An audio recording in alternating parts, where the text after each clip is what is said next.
देखो, गणित पेपर का 10वीं क्लास का सेक्शन बी का क्वेश्चन नंबर 11। ठीक है, मैं आपको बताता हूँ क्वेश्चन क्या है। यदि दो समरूप त्रिभुजों के क्षेत्रफल बराबर है, यदि दो समरूप त्रिभुजों के क्षेत्रफल बराबर है तो सिद्ध कीजिए कि वे त्रिभुज सर्वांग सम होते हैं।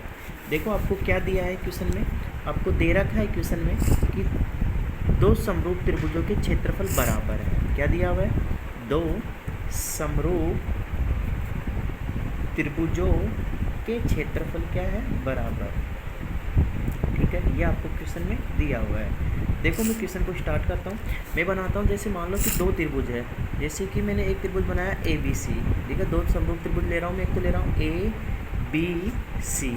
एक समरूप इसी के समरूप में दूसरा त्रिभुज ले रहा हूँ, उसका नाम है पी क्यू आर। क्या नाम है? P Q R. अगर ये दोनों त्रिभुजों का क्षेत्रफल बराबर है तो ये दोनों कैसे होने चाहिए? सर्वांग सम होने चाहिए। अभी ये क्या है? समरूप है।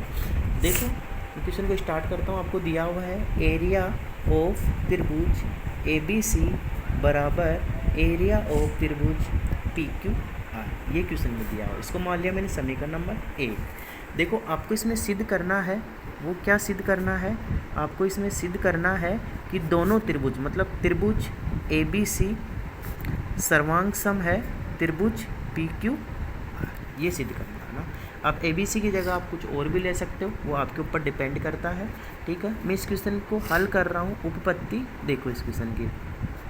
देखो, आपने एक प्रमेय पढ़ी होगी, प्रमेय 6.4। प्रमेय ये कहती है, यदि दो समरूप त्रिभुज का क्षेत्रफल का अनुपात उनकी संगत भुजाओं के अनुपात के वर्गों के बराबर होता है।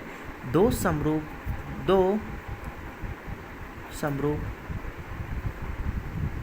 त्रिभुज के क्षेत्रफल का अनुपात उनकी संगत भुजाओं के अनुपात के वर्ग के बराबर होता है। देखो, मैथमेटिकल वे में देखें तो एरिया ऑफ त्रिभुज ए बी सी बटा एरिया ऑफ त्रिभुज पी क्यू आर बराबर होगा संगत भुजाएं। देखो, ए बी की संगत क्या है? P Q. तो ए बी बटा पी क्यू का होल स्क्वायर बराबर होगा बी सी के संगत क्यू आर, बी सी बटा क्यू आर का होल स्क्वायर बराबर ए सी बटा पी आर का होल स्क्वायर। ठीक है, अब क्या होगा? आपको दिया हुआ है, देखो समीकरण नंबर 1 में ए बी सी का मान पी क्यू आर के बराबर। तो समीकरण 1 से मान रख ले। समीकरण 1 से मान रखने पर रखो मान।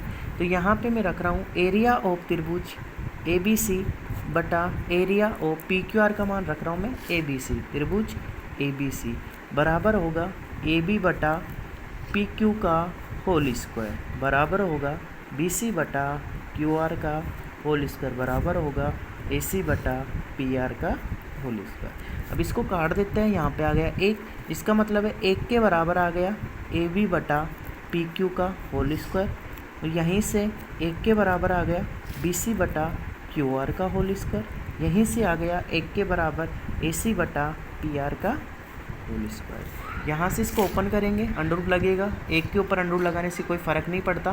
तो यहाँ से आएगा ए बी बराबर आएगा पी क्यू, इधर से आएगा बी सी बराबर क्यू आर, यहाँ से आएगा ए सी बराबर पी आर। ठीक है, इसका मतलब क्या है? दोनों त्रिभुजों की जो संगत भुजाएं हैं वो आपस में बराबर हो गई। और सर्वांग सम में हम जानते हैं, यदि दो त्रिभुज की संगत भुजाएं आपस में बराबर है तो वे दोनों त्रिभुज परस्पर क्या होते हैं? सर्वांग सम होते हैं। देखो, अपन क्या करते हैं, अब मैं देखता हूँ त्रिभुज ए बी सी व त्रिभुज पी क्यू आर में। देखो क्या देखते हैं इसमें। देखो, इसकी जो ए बी भुजा है वो पी क्यू के बराबर आ गई, इसकी जो ए सी भुजा है वो पी आर के बराबर आ गई, तो इसकी बी सी भुजा है वो क्यू आर के बराबर आ गई। ये मैंने क्या कर दिया? प्रूफ कर दिया। इस चीज़ को क्या कर दिया? प्रूफ। देखो, ये भी साइड है इसकी, ये भी साइड है, ये भी साइड है। तो कौन सा नियम लग गया? एस एस एस नियम से। कौन सा नियम लग गया? एस एस एस नियम से हम कह सकते हैं त्रिभुज ए बी सी सर्वांग सम होगा त्रिभुज पी क्यू आर। तो इसका मतलब मैंने क्या प्रूव कर दिया, इति सिद्धम। देखो मैंने क्या प्रूव कर दिया, मैंने ये प्रूव कर दिया यदि दो समरूप त्रिभुजों के क्षेत्रफल बराबर है तो वे दोनों त्रिभुजों आपस में सर्वांग सम होते हैं, इति सिद्धम। देखो ये क्वेश्चन आपका था 2 नंबर का। Thank you so much.